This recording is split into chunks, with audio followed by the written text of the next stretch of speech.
You did everything right. You built a stable life. You became someone people can rely on. And somehow, you still hate it. You do not say it out loud because there is nothing obvious to point at. Nothing is broken. Nothing is missing in a way that makes sense to other people. If anything, you feel like you should be more grateful. That is what makes it so confusing. Because ungrateful people have a reason, and you do not. You just have this quiet sense that something is off, and no clear explanation for why. Not enough to leave, not enough to say out loud, just enough to sit there some days in the middle of a life that looks completely fine from the outside and think, is this it? Not dramatically. Nothing is falling apart. You are not depressed. You are not ungrateful. You just have this quiet feeling underneath everything that you cannot quite name and cannot quite shake. And the worst part is, you do not even know if the problem is your life or you. Because if this is what success feels like, then what exactly have you been working toward this whole time? Bob Parr already knows that feeling, and he has known it for a long time. Bob Parr was the greatest superhero alive, literally. He could stop a train with his bare hands. He saved people for a living. He went home every night, knowing that what he did that day mattered. And then one day, that was over. And nobody asked him how he was doing with that. They just handed him a desk and a commute and a life that made complete sense on paper. And that is where we find him, 15 years later, sitting in a cubicle that is too small for his body, processing insurance claims for a company that actively tries to deny people the help they need, coming home to a suburb that looks exactly like every other suburb, eating dinner, watching television, going to sleep, and doing it again tomorrow. And the strange part is how quickly that rhythm becomes invisible. At first you notice it, the repetition, the sameness. Then slowly, you stop questioning it. It just becomes what life feels like. Weeks turn into months. Months turn into years. And there is no single moment where you realize it happened. Just a gradual shift, where the life you were building quietly becomes the life you are stuck inside. From the outside, Bob Parr has everything. Good job, beautiful family, nice house, stability, security, everything the world told him success looks like, and he is miserable in a way he cannot justify to anyone including himself.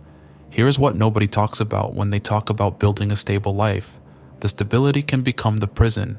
You spend years working towards something solid, something real, something that will not disappear on you, and you build it, and it is solid, and it is real, and it does not disappear, and then you are in it, every day, for the rest of your life, the thing you built, and somewhere between building it and living in it, you forgot to ask whether it was actually the life you wanted, or just a life that made the most sense at the time.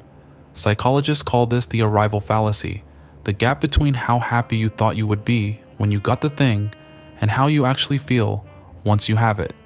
Tal Ben-Shahar at Harvard studied this for years, and what he found is uncomfortable.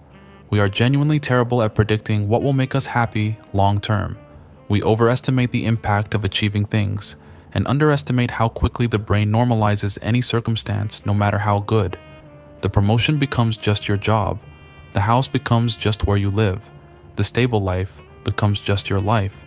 And you are left sitting inside the thing you worked for, wondering why it does not feel like you thought it would. And what makes this worse is there is no obvious next move. When you are chasing something, there is always a direction, something to fix, something to improve, something to work toward. But when you are already there, and it still does not feel right, there is nothing left to chase, just the uncomfortable realization that the feeling you were trying to escape followed you anyway. Bob does not have a bad life. That is exactly the problem, because if it were bad, he could leave. He could point at something and say, "That is wrong," and fix it, or walk away from it. But nothing is wrong. Everything is fine. And fine is somehow worse than bad, because fine does not give you permission to want more. Fine does not give you language for the feeling.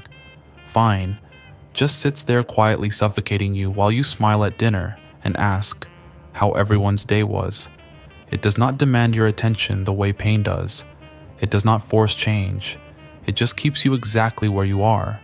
comfortable enough to stay, uncomfortable enough to feel it. And that combination is where people lose years. Watch Bob in those early scenes. Really watch him. He is performing. He knows what the role requires and he delivers it. Good husband, good father, responsible man, provider. He shows up every day and does what is expected. But there is a version of him that used to exist that has gone completely quiet. The version that mattered, that was extraordinary, that walked into a room and changed what was possible.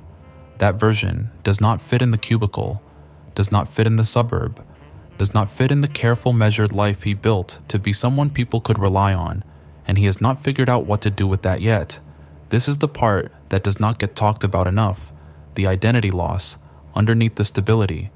Erik Erikson spent decades mapping the psychological crises people move through across their lives, and what he identified in middle adulthood is what he called the generativity versus stagnation crisis. The point where a person either finds a sense of meaningful contribution to the world or begins to feel a creeping sense that their life is not going anywhere that matters. Bob Parr is deep inside that crisis.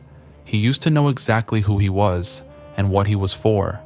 That clarity is gone, and in its place is a man who is very good at his job and completely invisible in the way that matters most to him. He does not know how to say that out loud. Men especially are not given language for this. You are supposed to provide. You are supposed to be reliable. You are supposed to be the one people can count on. Wanting more than that. Wanting to feel extraordinary again. Wanting your life to feel like it belongs to you in some essential way. That is not supposed to be the conversation. So it is not. It just lives underneath everything. Quiet. Patient. Occasionally surfacing at 3 in the morning or in the middle of a commute when a song comes on and something moves through you that you do not quite want to look at directly. And here's the thing about that feeling. It does not go away. You can normalize it. You can get busy enough that you stop noticing it for stretches of time. You can convince yourself that this is just what adult life feels like and everyone else is dealing with the same thing. But it is still there. And Bob Parr cannot stop himself from reaching for something that reminds him of who he used to be. The midnight calls with Frozone, the scrapbook, the police scanner, the way his whole body changes when there is an emergency nearby, and for one moment, he is not an insurance adjuster. He is himself again. That reaching is not immaturity. It is not you being unrealistic. It is not you refusing to grow up. It is the part of you that remembers what it felt like to be fully engaged with your own life and refuses to completely disappear. That is a person trying to stay alive inside a life that is slowly making them invisible. And here is where this gets really uncomfortable, because the solution is not obvious. Bob cannot just leave. He has a family. He has kids who need stability. He has a wife who gave up her own identity for this life. He has responsibilities that are real and legitimate and not going anywhere. The life he built is the exact reason he cannot walk away from it. And that trap is the most honest thing about his story. Because you know this trap. Maybe not in the same way. Maybe your version is quieter. Maybe it is the career you are too far into to change direction now.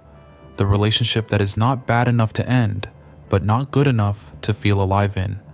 The version of yourself you have been performing for so long that you have forgotten what the unperformed version even looks like. You built it, and it works, and it is the reason you are stuck in it. That is not a failure. That is just the thing nobody tells you about building a stable life.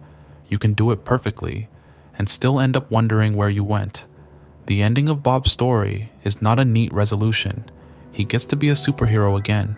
He gets to feel extraordinary again. But the cubicle is still there. The suburb is still there. The life that almost swallowed him whole is still there. He just found a way to exist inside it without disappearing completely. And maybe that is the most honest version of what most people are actually trying to do. Not escape the life they built. Just find enough of themselves inside it to keep going. Nothing is falling apart. That is the problem, because it means you have to admit something much harder than failure. You did not end up in the wrong life because something went wrong. You built it. Choice by choice. Reasonable decision by reasonable decision. You built exactly this. And now, the only question left is whether you are going to keep living it on autopilot or start deciding what actually gets to be yours inside it. Bob Parr never stops being a superhero. He just had to remember that the suit was never what made him one, and neither is yours.